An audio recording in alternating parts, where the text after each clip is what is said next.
जय श्री कृष्ण। राधे राधे। आप सभी को गोपाष्टमी पर्व की हार्दिक शुभकामनाएं।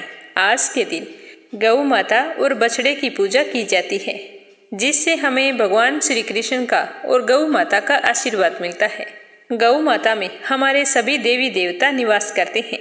गौ माता की पूजा करने से हमें हमारे सभी देवी देवताओं का आशीर्वाद भी मिलता है। तो अब अपने सुनेंगे गोपाष्टमी की पौराणिक कथा। इस कथा को आप सभी अंत तक पूरा सुनना और बीच बीच में हुंकारे भरते रहना। गोपाष्टमी के दिन गौ माता की पूजा करके इस कथा को सुनने से हमारी सारी मनोकामनाएं पूर्ण होती है और हमारे घर में अन्न धन और सुख सौभाग्य का वास होता है। श्री कृष्ण भगवान की जय हो। जब कृष्ण जी ने अपने बाल स्वरूप में पहली बार गौओं को चराना आरंभ किया था, प्रेम से बोलो गिरधर गोपाल की जय हो। पौराणिक कथा के अनुसार भगवान श्री कृष्ण ने जब छठे वर्ष में प्रवेश किया, तब एक दिन यशोदा मैया से कहा कि माता, अब हम बड़े हो गए हैं। तो यशोदा मैया बोली कि अच्छा लल्ला, अब तुम बड़े हो गए हो, तो बताओ अब क्या करें। तो कृष्ण भगवान ने कहा कि आज से हम बछड़े चराने नहीं जाएंगे, अब हम तो गाय चराएंगे। तो मैया ने कहा ठीक है, अपने बाबा से पूछ लेना। तो मैया के इतना कहते ही झट से भगवान नंद बाबा से पूछने को पहुंच गए। तो बाबा ने कहा कि लल्ला, अभी तुम बहुत छोटे हो, जब तुम बड़े हो जाओगे तो गायों को चराना, अभी तुम बछड़े ही चराओ। तो भगवान ने कहा नहीं बाबा, अब मैं बछड़ा नहीं गाय चराऊंगा। इस तरह कृष्ण कन्हैया ने गायों को चराने की हट पकड़। जब कृष्ण कन्हैया मानने को तैयार ही नहीं थे, तो बाबा बोले कि ठीक है लल्ला, तुम जाओ पंडित जी को बुला कर लाओ, वह गोचारण का मुहूर्त देकर बता देंगे। तो बाबा की बात सुनते ही झट से कृष्ण कन्हैया तो पंडित जी के पास पहुंचे और बोले कि पंडित जी, आपको बाबा ने बुलाया है, गोचारण का मुहूर्त देखना है और आपको आज का ही मुहूर्त बताना है। अगर आपने ऐसा किया तो मैं आपको बहुत सारा मक्खन खिलाऊंगा। तो कृष्ण कन्हैया के कहे अनुसार पंडित जी नंद बाबा के पास पहुंच गए और नंद बाबा के बार बार पूछने पर पंचांग देखकर गणना करने लगे। तब नंद बाबा ने पूछा कि पंडित जी क्या बात है, आप मुहूर्त देखने में इतनी देरी क्यों कर रहे हो। तो पंडित जी बोले कि क्या बताएं नंद बाबा, केवल एक ही मुहूर्त है, वो आज का ही मुहूर्त निकल रहा है, उसके बाद तो कई वर्षों तक कोई मुहूर्त नहीं है। तो पंडित जी की बात सुनकर नंद बाबा ने कृष्ण कन्हैया को गोचारण की स्वीकृति दे दी। कहते हैं कि सच्चे मन से कोई भी कार्य करें तो वही शुभ मुहूर्त बन जाता है। इसी प्रकार कृष्ण कन्हैया ने गोचारण आरंभ किया। वह तिथि बहुत ही शुभ बन गई। जैसे ही कृष्ण कन्हैया गायों को चराने के लिए जाने लगे तो माता यशोदा ने अपने लल्ला के श्रृंगार किया और जैसे ही पैरों में जूतियां पहनाने लगी तो लल्ला ने मना कर दिया और बोले कि मैया, यदि मेरी गौएं जूतियां नहीं पहन सकती तो मैं कैसे पहन सकता हूँ। यदि पहना सकती हो तो उन सभी गायों को जूती पहना दो। कहते हैं कि जब तक भगवान वृंदावन में रहे थे तब तक अपने पैरों में कभी भी जूती नहीं पहनी थी।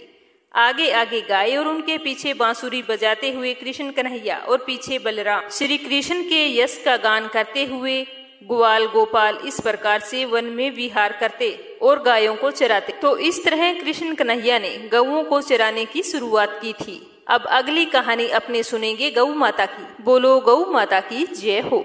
महाराज दिलीप और देवराज इंद्र में बहुत ही गहरी मित्रता थी। एक बार देवराज इंद्र ने महाराजा दिलीप को स्वर्ग में बुलाया। वो वहां पर गए तो कहा कि देवों के बीच और असुरों के बीच युद्ध होने वाला है, तो आप हमारी सहायता करें। तो राजा दिलीप सहायता करने के लिए तैयार हो गए। देव और असुरों के बीच में युद्ध हुआ। युद्ध समाप्त होने के बाद में महाराज दिलीप जब पृथ्वी लोक पर लौट रहे थे तो रास्ते में उन्हें कामधेनु गाय मिली, किंतु महाराज दिलीप ने पृथ्वी पर आने की आतुरता के कारण गाय की तरफ देखा ही नहीं, ना प्रणाम किया और ना ही प्रदक्षिणा की। इससे गाय को अपना अपमान महसूस हुआ। तो गाय ने गुस्से में आकर श्राप दिया कि तू निसंतान रहेगा। अगर मेरी संतान नंदिनी गाय तुम पर कृपा करेगी तो ही तुझे पुत्र की प्राप्ति होगी। लेकिन महाराज दिलीप को तो इस श्राप के बारे में कुछ भी पता नहीं था। वे तो पृथ्वी लोक पर लौट आए। कई वर्ष बीत गए, उनके कोई संतान नहीं हुई, तो वे बहुत ही दुखी रहने लगे। राजा महारानी प्रजा सभी लोग बहुत ही चिंतित रहते थे और दुखी रहते थे। पुत्र की प्राप्ति की इच्छा से एक बार महाराज दिलीप अपनी रानी को लेकर कुलगुरु महर्षि वशिष्ठ के आश्रम पर पहुंचे। महर्षि तो सब कुछ समझ गए थे। तो महर्षि ने राजा को बताया कि यह गौ माता के अपमान का फल है। सुरभि गौ की पुत्री नंदिनी गाय हमारे आसमान पर रहती है। महर्षि ने यह भी कहा कि कुछ काल तक अगर तुम आश्रम में रहो और मेरी कामधेनु नंदिनी की सेवा करो, जिससे तुम्हें नंदिनी गाय का आशीर्वाद मिलेगा, तो ही तुम्हें संतान की प्राप्ति होगी। तो महाराज ने गुरु की आज्ञा को स्वीकार कर ली।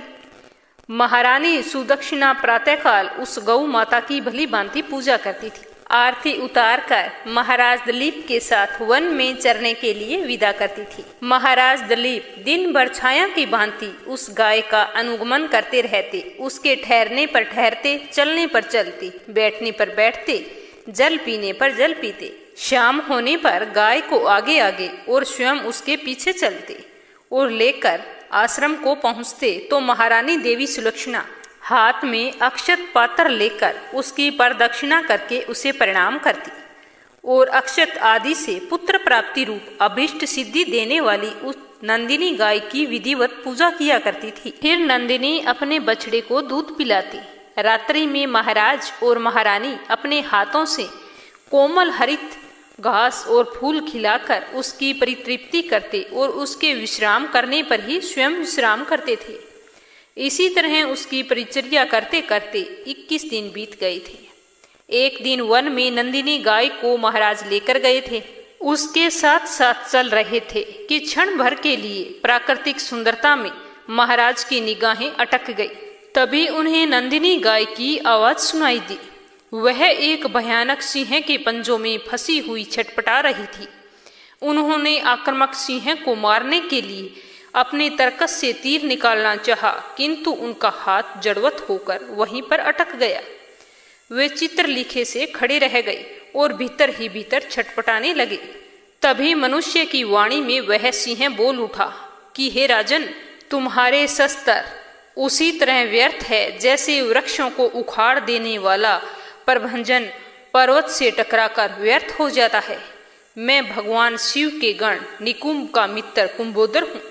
भगवान शिव ने सिंहवर्ती देकर मुझे हाथी आदि से इस वन के देवदारुकाओं का रक्षा भार सौंपा है। इस समय जो भी जीव सर्वप्रथम मेरे दृष्टि पथ में आता है, उसी का मैं भक्षण करता हूँ।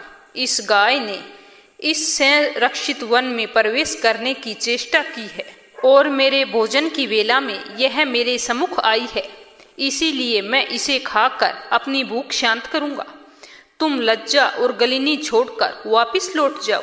परंतु दुखी हुआ महाराज दिलीप भय और व्यथा से छटपटा रही गाय के नेत्र से अविरल आंसुधारा को देखकर और उसके दूध मुहे बछड़े का स्मरण करके बहुत ही दुखी हो उठा और वो सोचने लगे कि इस समय नंदिनी का जीवित रहना मेरी जिंदगी से कहीं ज्यादा मूल्यवान है।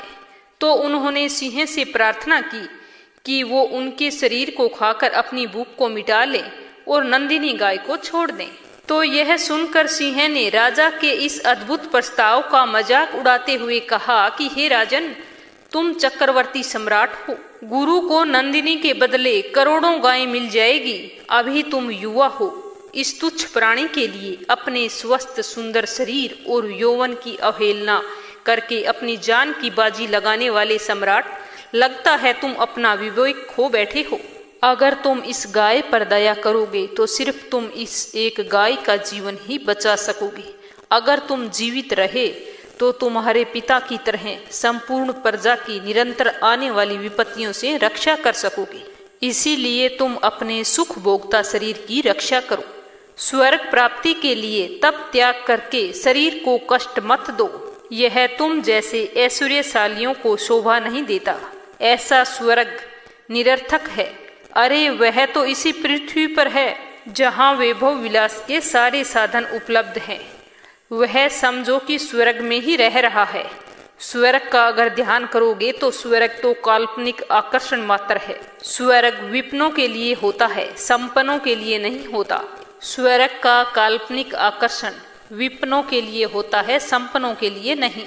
इस तरह से सिंह ने राजा को भ्रमित करने का भरपूर प्रयत्न किया। सिंह की सारी बातें सुनकर महाराज दिलीप ने उस गाय की तरफ देखा जो लगातार आंसू बहा रही थी और राजा की तरफ देखकर प्राण रक्षा की याचना कर रही थी। तो राजा ने तुरंत क्षत्रियत्व के महत्व को प्रतिपादित करते हुए उत्तर दिया कि नहीं सिंह, नहीं, गौ माता को तुम्हारा भक्षण बनाकर नहीं लौट सकता। मैं अपने क्षत्रियत्व को क्यों कलंकित करूं?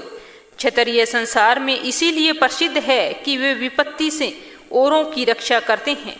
राज्य का भोग भी उनका लक्ष्य नहीं है, उनका लक्ष्य है लोक रक्षा से कीर्ति अर्जित करना। निंदा से मलिन प्राणों और राज्यों को वे तुच्छ वस्तुओं की तरह त्याग देते हैं। तुम मेरा भक्षण करो और इस गाय को छोड़ दो। मेरा शरीर रहे ना रहे, परंतु गो रक्षा से मेरा यश सुरक्षित रहेगा। संसार यही कहेगा कि गो माता की रक्षा के लिए एक सूर्यवंश के राजा ने अपने प्राणों की आहुति दे दी। एक चक्रवर्ती सम्राट के प्राणों से भी अधिक मूल्यवान एक गाय है। सिंह ने कहा, अगर आप अपना शरीर मुझे सौंपना चाहते हो तो ठीक है, आ जाओ। तो महाराज दिलीप ने अपने शस्त्रों को फेंक दिया और उस सिंह के आगे अपने शरीर को मांस पिंड की तरह खाने के लिए डाल दिया और वो सिर झुकाए आक्रमण की प्रतीक्षा करने लगे। तभी आकाश से फूलों की वर्षा होने लगी। नंदिनी ने कहा, हे पुत्र उठो। यह मधुर दिव्य वाणी सुनकर राजा को महान आश्चर्य हुआ और उन्होंने वात्सल्यमयी जननी की तरह अपने स्तनों से दूध बहाती हुई नंदिनी गो को देखा, किंतु सिंह तो वहां दिखाई नहीं दिया। आश्चर्यचकित हुए राजा दिलीप से नंदिनी ने कहा कि हे सत्य पुरुष, तुम्हारी परीक्षा लेने के लिए मैंने ही माया से सिंह की सृष्टि की थी। महर्षि वशिष्ठ के प्रभाव से यमराज भी मुझ पर प्रहार नहीं कर सकते, तो अन्य सिंह की क्या हिम्मत जो मुझ पर प्रहार करे। मैं तुमसे बहुत ही खुश हूँ। तुम मुझसे वरदान मांगो। तुम मुझे दूध देने वाली मामूली गाय मत समझो, अपितु संपूर्ण मनोकामनाओं को पूर्ण करने वाली कामधेनु जानो। तो राजा ने दोनों हाथ जोड़कर वंश चलाने वाले पुत्र की याचना नंदिनी से की। तो नंदिनी ने कहा, तथास्तु। नंदिनी ने कहा कि मैं आपकी गो भक्ति से अत्यधिक प्रसन्न हूँ। मेरे स्तनों से दूध निकल रहा है, पत्तों में उसे दूकर आप पी लो, जिससे तुम्हें अत्यंत प्रतापी पुत्र की प्राप्ति होगी। तो राजा ने निवेदन किया कि माँ, मैं बछड़े से पहले दूध नहीं पी सकता। पहले बछड़ा दूध पिएगा, उसके बाद बचे हुए दूध को मैं पीऊंगा, क्योंकि पहला अधिकार बछड़े का होता है और दूसरा अधिकार गुरुजी का होता है। राजा के धैर्य ने नंदिनी के हृदय को जीत लिया। नंदिनी बड़े ही प्रसन्न मन से राजा के आगे आगे आश्रम को लौट आई। पहले बछड़े ने दूध पिया और फिर महर्षि की आज्ञा से महाराज ने दूध पिया। इस तरह नंदिनी गाय के आशीर्वाद से रघु जैसे महान यशस्वी पुत्र की प्राप्ति हुई। तभी से कहा जाता है कि गौ की पूजा करने से मनुष्य की कोई भी मनोकामना हो वो अवश्य पूर्ण हो। कथा सुनकर आपको कैसा लगा कमेंट करके जरूर बताना। और अगर आप मीरा भक्ति चैनल पर नए हैं तो इस चैनल को सब्सक्राइब करके वीडियो को ज़्यादा से ज़्यादा शेयर करना। भगवान श्री कृष्ण आपकी सारी मनोकामनाएं पूर्ण करे। जय श्री कृष्ण। राधे राधे।